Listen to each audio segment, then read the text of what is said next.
వాస్తవం నేను ఒక ఏవియేషన్ ఇంజనీర్ అవ్వాలని, లేకపోతే అట్లీస్ట్ పైలట్ అన్న అయిపోవాలనే ఆలోచన, ఆ విధానంలో ప్రపంచం అంతా తిరగాలనే కోరిక, ప్రపంచంలో చాలా దేశాల్లో తిరగాలనే ఆశ. కానీ దేవుడు నా ఆశ నేను కొట్టేయలేదు, ఆయన ఏమీ దాన్ని తీసేయలేదు.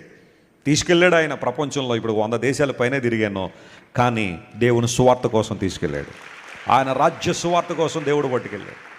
ఎందుకు ఈ మాట చెబుతున్నానంటే, when you submit your life to God by rejecting the offers of the world, God's purpose prevail in your life. దేవుడి యొక్క ఉద్దేశము నీ జీవితంలో నెరవేర్చబడాలి అంటే సంపూర్ణంగా నీ జీవితాన్ని ప్రభుకు అప్పగించాలి.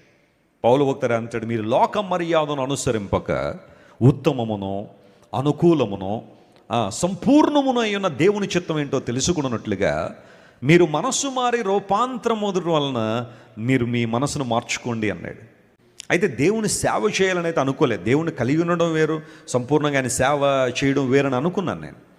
కానీ దేవుడు తన ఉద్దేశంతో తన సేవకు పిలిచినప్పుడు చాలాసార్లు వద్దు ప్రభు నేను రాలేను నాయన అని రకరకాల సాకులు చెప్పాను. కానీ ఫైనల్లీ దేవుడు తన మాటకు లోబడని నన్ను బాధల ద్వారా దారికి తెచ్చుకున్నాడు.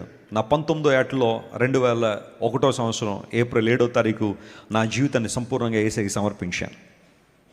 దేవుడు నా పట్ల కలిగిన ప్రణాళికలు ఎంత ఉన్నతమైన నాకు అర్థమైనవి.